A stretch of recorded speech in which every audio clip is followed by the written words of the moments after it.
안녕하세요. 오늘 저희가 함께 깊이 살펴볼 자료는 김덕수 목사님의 설교 영상 방주됨의 이유, 교회됨의 이유입니다. 창세기 6장 14절 말씀을 중심으로 노아의 방주 이야기를 다루는데요. 이게 그냥 오래된 이야기가 아니라 훨씬 더 깊은 의미가 숨어 있더라고요. 네, 맞아요. 이 설교가 특히 주목하는 게 바로 역청이거든요. 방주에 칠했던 거예요. 근데 이 역청, 히브리어로 코페르라는 이 단어가 그냥 방수재료 그 이상이라는 거죠. 이게 구원, 그리고 오늘날 교회가 왜 교회인지 그 본질과도 연결된다는 통찰을 줍니다. 와, 역청 하나예요. 네. 그래서 오늘 저희는 이 흥미로운 연결고리를 한번 따라가 보려고 합니다. 들어보시면 아마 방주와 교회의 의미를 좀 새롭게 발견하게 되실 거예요. 좋습니다. 그럼 바로 시작해보죠. 창세기 6장 14절 말씀. 너는 고페르 나무로 너를 위하여 방주를 만들되 그 안에 칸들을 막고 역청을 그 안팎에 칠하라. 이게 하나님이 노아에게 방주 만들라고 하신 첫 번째 지시잖아요. 여기서 고페르 나무는 잣나무나 사이프러스 나무 같은 단단한 나무일 거라고 보고요. 네. 근데 여기서 설교가 딱 짚는 첫 번째 포인트가 있어요. 하나님께서 방주의 그 엄청난 크기 있잖아요. 길이 300큐빗, 너비 50큐빗, 높이 30큐빗 이런 구체적인 치수를 말씀하시기 전에 이것보다 먼저 역청을 그 안팎에 칠하라 라고 하셨다는 거예요. 순서상 이게 제일 먼저 나왔다는 거죠. 아, 그러네요. 보통 집을 짓거나 배를 만들 때 설계도, 그러니까 크기나 구조부터 정할 것 같은데 여기서는 방수 처리가 먼저 언급됐네요. 왜 순서가 중요했을까요? 그게 설교에서는 생존의 가장 기본 조건이라고 봐요. 아무리 크고 튼튼한 배라도 물이 새면 어떻게 되겠어요? 가라앉죠. 그렇죠. 결국 침몰하죠. 배의 크기나 3층 구조니 하는 것들은 일단 물 위에 안전하게 떠 있어야 의미가 있는 거잖아요. 그러니까 하나님께서 제일 먼저 역청을 딱 말씀하신 건 앞으로 닥칠 홍수 심판에서 살아남으려면 다른 무엇보다 물이 새지 않는 것, 이게 핵심이라는 걸 강조하신 거죠. 다른 건 어쩌면 부차적일 수 있다는 메시지고요. 아, 생존에 꼭 필요한 걸 가장 먼저 챙겨라. 이런 의미군요. 크기는 나중에 나오지만 그 큰 배를 가능하게 하는 전제 조건이 바로 방수철이었다. 네, 이해가 됩니다. 그리고 방주라는 말 자체도 한번 생각해 볼 필요가 있어요. 우리가 보통 노아의 방주, 영어로 아크라고 하면 엄청 큰 배, ship을 떠올리잖아요. 네, 그렇죠. 타이타닉까지는 아니더라도 뭔가 항해하는 배의 이미지가 있죠. 근데 히브리어 원어 테바는요, 사실 배라는 뜻보다는 상자, 박스나 궤, 체스트에 훨씬 가까워요. 실제로 성경 다른 곳에서도 그런 의미로 쓰이고요. 상자요? 그냥 네모난 상자 같은 거요? 그게 배랑은 어떻게 다른 건가요? 가장 큰 차이는 항해 능력이 있냐 없냐예요. 배는 보통 키나 돛, 요즘은 엔진 같은 게 있어서 목적지로 향해 조종해서 가잖아요. 네. 근데 테바, 이 상자는 그런 조종 장치가 없어요. 설교에서는 이걸 요즘 바지선에 비유하시더라고요. 아, 그 왜 동력 없이 끌려다니거나 그냥 물 위에 둥둥 떠서 짐 싣고 다니는 배요? 네, 바로 그거예요. 그러니까 노아의 방주는 어디를 향해 막 항해하는 그런 배가 아니었다는 거예요. 그냥 물 위에 떠서 그 심판의 시간 동안 안에 있는 노아 가족이랑 동물들을 안전하게 지키는 것. 그게 주된 목적이었던 거죠. 와, 그게 방주의 핵심 기능이었다니. 우리가 흔히 생각하는 이미지랑은 진짜 많이 다르네요. 그냥 생존 상자였군요. 그렇죠. 이건 또 뭘 보여주냐면요. 노아와 가족의 구원이 자기들 능력이나 항해 기술에 달린 게 아니었다는 거죠. 전적으로 하나님이 인도하시고 보호하셔야만 살 수 있었다는 걸 보여줘요. 방주는 스스로 방향을 못 잡잖아요. 그냥 떠 있어야만 했어요. 그렇기 때문에 더더욱 물이 새지 않게 막는 그 역청의 역할이 정말 결정적이었다는 거죠. 떠 있는 것 자체가 생명줄이었으니까요. 방향도 못 잡는 상자. 그냥 떠 있어야만 하는 존재. 그 안에서 안전을 지켜주는 유일한 게 역청이었다. 아, 이렇게 보니까 역청이 정말 중요했네요. 그럼 그 핵심 재료인 역청, 히브리어 코페르에 대해서 좀 더 자세히 얘기해 볼까요? 이건 뭐였을까요? 네, 그 코페르요. 이건 고대에 흔히 쓰던 방수재료예요. 설교 내용을 보면 소나무 같은 침엽수에서 나오는 끈적한 진액, 송진 있잖아요. 네네. 그걸 끓이거나 태워서 만든 검은색의 끈적끈적한 물질, 오늘날의 아스팔트나 타르 같은 거였을 거라고 봐요.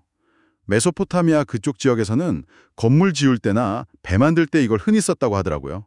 아주 효과 좋은 방수제였겠죠. 그런데 하나님께서 그냥 역청을 칠하라 하지 않으시고 그 안팎에 칠하라고 딱 집어서 말씀하셨단 말이죠. 왜 안이랑 밖 양쪽에 다 칠해야 했을까요? 뭐 바깥쪽만 꼼꼼히 칠하면 되지 않았을까 싶기도 한데요.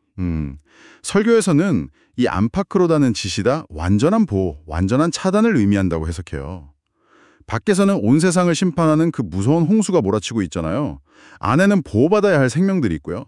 이 둘 사이를 완벽하게 분리하고 차단해야만 방주가 자기 역할을 할 수 있다는 거죠. 외부의 심판으로부터는 완전히 막아주고 내부의 생명은 완전히 감싸주고 양쪽 다 의미가 있군요. 그렇습니다. 배라는 게 그렇잖아요. 아주 작은 바늘구멍 하나라도 생기면 시간이 지나면 결국 그 배 전체를 가라앉게 만들 수 있거든요. 그렇죠. 홍수는 그냥 비가 아니었잖아요. 온 세상을 뒤덮는 하나님의 심판이었기 때문에 그 심판에서 구원받는다는 건 정말 한치의 오차도 물 한 방울도 용납되지 않는 완전한 보호여야 했다는 거죠. 안팎으로 칠해진 역청이 바로 그 완전한 보호, 완전한 분리를 상징하는 장치였다. 이렇게 볼 수 있는 거예요. 안팎으로 틈 하나 없이 발라진 역청이 곧 생명의 경계선이었군요. 와, 듣고 보니 정말 중요한 지시였네요. 그런데 이 성자람, 역청 이야기가 성경 다른 데서도 나온다고 하셨죠? 네, 바로 출애굽기 2장에 나오는 아기 모세 이야기예요. 그 이집트 바로왕이 히브리 남자 아기들 다 나일강에 던져 죽이라고 명령했을 때 모세 엄마 요게벳이 아들 살리려고 갈대로 뭘 만들죠? 갈대상자요. 그 유명한 이야기. 나일강에 띄웠다가 공주가 발견하는 거요. 맞아요. 근데 놀라운 게 뭐냐면요. 요게벳이 이 갈대 상자를 그냥 만든 게 아니에요. 물 새면 안 되니까. 거기에도 역청, 쉬말이랑 나무진, 제페트. 그러니까 이것도 역청이나 타르 같은 거거든요. 이걸 칠했다고 나와요. 아기 모세를 물에서 안전하게 지키려고 방수 처리를 한 거죠. 와, 여기서도 방수가 핵심이었네요. 그리고 더 결정적인 게 있어요.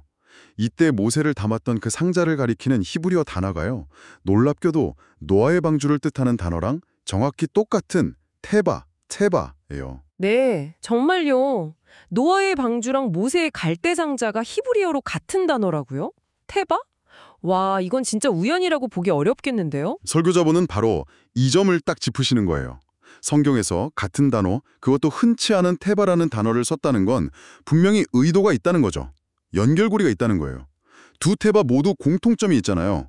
하나는 온 세상을 덮는 홍수라는 죽음의 물결 속에서, 다른 하나는 왕의 명령과 나일강이라는 죽음의 위협 속에서 그 안에 있는 생명을 지켜냈어요. 설교에서는 이걸 생명싸개라고 표현하시더라고요.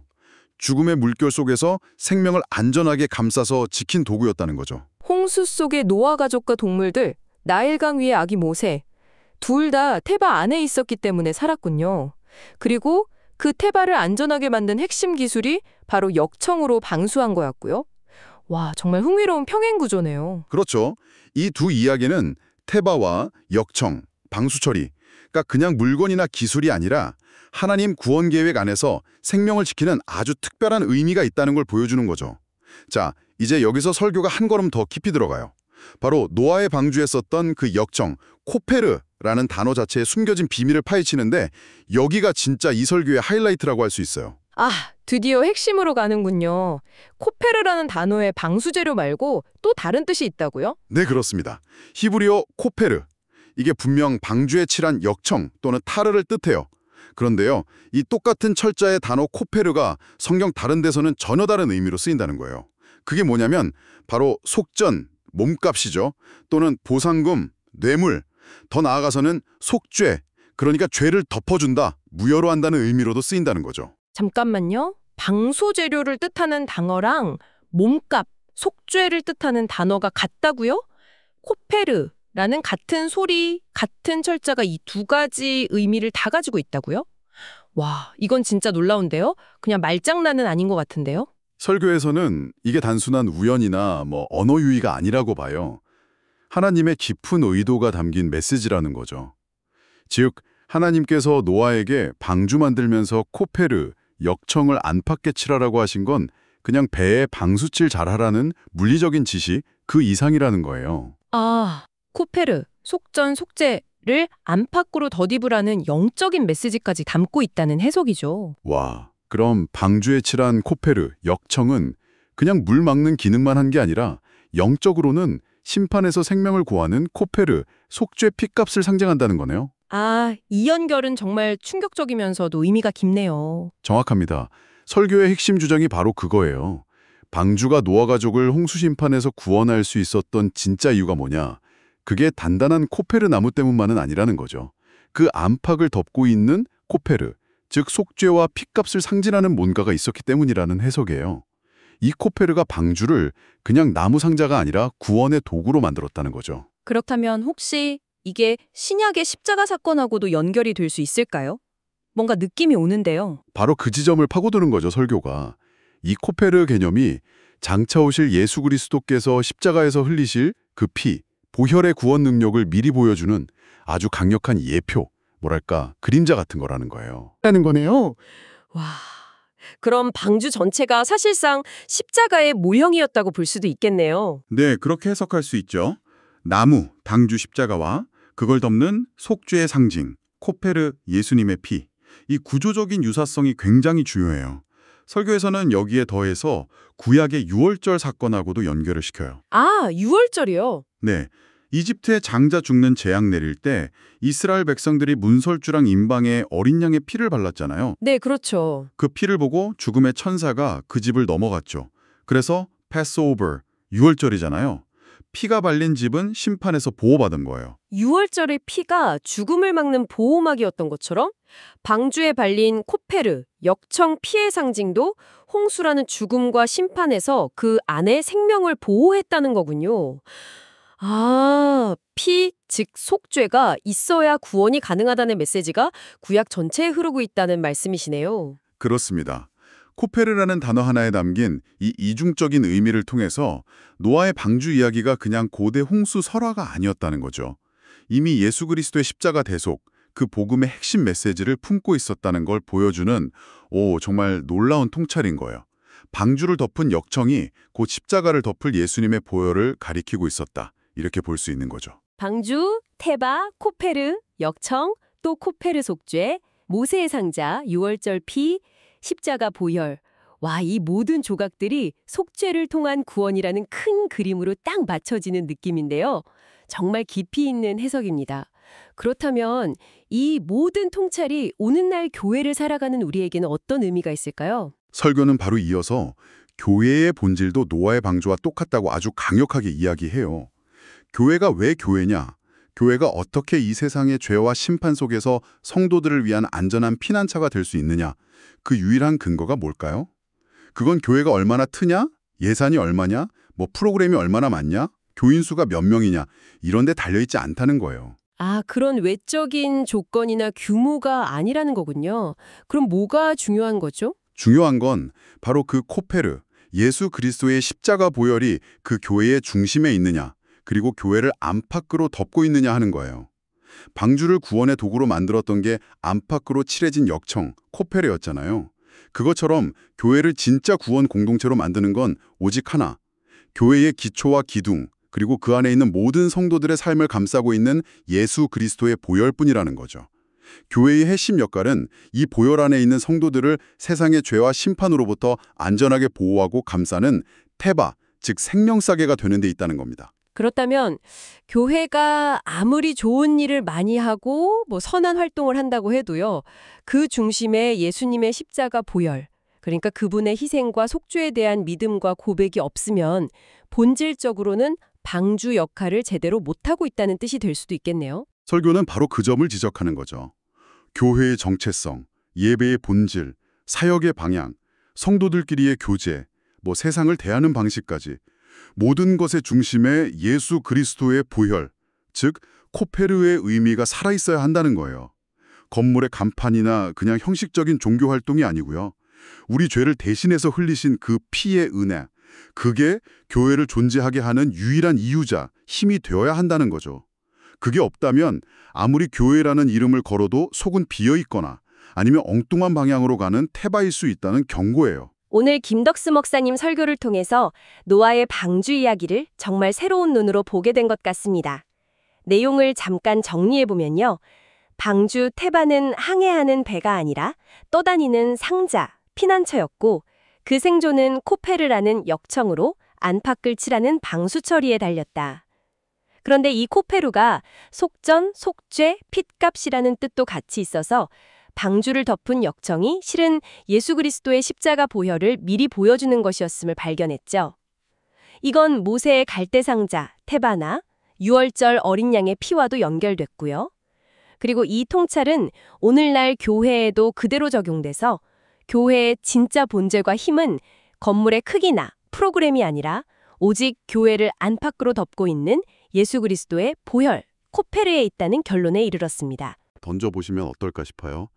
이 설교 메시지처럼 내 삶을 안팎으로 덮고 보호하는 것이 오직 예수 그리스도의 속죄의 피, 코페르라는 사실을 정말 깊이 받아들이고 내 삶의 중심으로 삼는다면 내가 인생에서 만나는 크고 작은 홍수 같은 어려움들 있잖아요.